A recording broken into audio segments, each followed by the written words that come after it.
একটি শিশু মোবাইল হাতে না পেয়ে পাগলের মতো চিৎকার করছে, আরেকটি শিশু মোবাইল হাতে না পেয়ে মানসিক ভারসাম্য হারিয়েছে, ডাক্তারখানায় শুয়ে ছটফট করছে।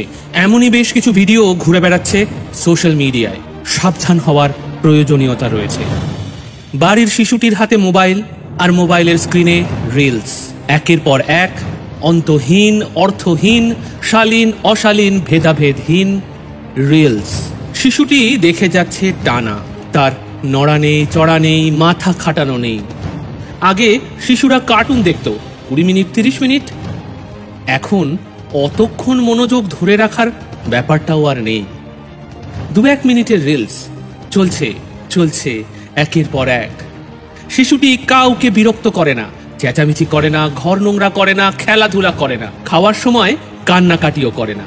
বেশ ভালো ব্যবস্থা, তাই না? বেশ সুবিধে হয়েছে। কিন্তু এভাবেই দিনের পর দিন চলতে থাকলে আপনার বাড়ির শিশুটির মনের গঠন, তার এই অপরিণত নিষ্পাপ মনটার ভেতর কি ঢুকছে ওই রিলসগুলোর সঙ্গে একের পর এক? কোনো সুস্থ চিন্তা, কোনো শিশু উপযুক্ত বিনোদন? কি মনে হয় একটা কাজ করলে কেমন হয়? আপনার পরিবারের ক্ষুদে সদস্যটির হাত থেকে মোবাইলটা কেড়ে নিয়ে তাকে একটা বই ধরিয়ে দিলে। হ্যাঁ, মানছি হয়তো এখনই সে পড়তে পারে না, অথবা একটু একটু পারে, না হয় ছবিগুলোই দেখুক, বইয়ের পাতা উল্টে পাল্টে পড়ার চেষ্টা করুক। অথবা এমন করলে কেমন হয়, তার হাতে দিন একটা সাদা কাগজ আর কয়েকটা রং পেন্সিল, হিজি বিজি যা পারে আঁকুক, তার মনের সব রং উজাড় করে দিক ওই সাদা পাতায়। অথবা তার হাতে তুলে দিন কাঠের বা প্লাস্টিকের ব্লক গেমস, না হলে মডেলিং ক্লে, জুড়ে জুড়ে তৈরি করুক বাড়ি, গাড়ি বা মানুষের প্রতিরূপ। আর কোনো কিছুই না পেলে তার হাতে তুলে দিন সেই সাবেকি পুতুল খেলা, খেলনা বাটি অথবা নানা ধরনের খেলনা গাড়ি। শুধু দুটো আঙুল দিয়ে ফোন ব্যবহার না করে তারা ব্যবহার করুক সম্পূর্ণ হাত, মাথা, শরীর। অন্যের বানানো কিছু উদ্ভট বিদঘুটে কার্যকলাপের রেকর্ডিং না দেখে ওরা বেরিয়ে পড়ুক বাড়ি থেকে, খেলুক লুকোচুরি, হাডুডু, ছোঁয়াছুঁই। হাত কাটবে, পা কাটবে, কাটুক, ব্যথা লাগবে, লাগুক।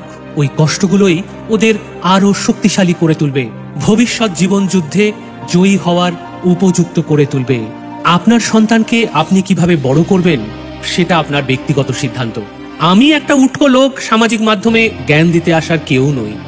আর হ্যাঁ, এই মোবাইল ফোন যন্ত্রটির ব্যবহার তাদের অবশ্যই জানতে হবে, কারণ এই প্রযুক্তি তাকে সারা জীবন সাহায্য করবে, এমনকি এখনো পড়াশোনায় তাকে সাহায্য করবে। তাই এর সঠিক ব্যবহার তাকে জানানো উচিত। সবটাই হোক আপনার তত্ত্বাবধানে। কি দেখবে, কতটুকু দেখবে, সেই সিদ্ধান্ত হোক আপনার, অর্থাৎ বাবা মায়েদের।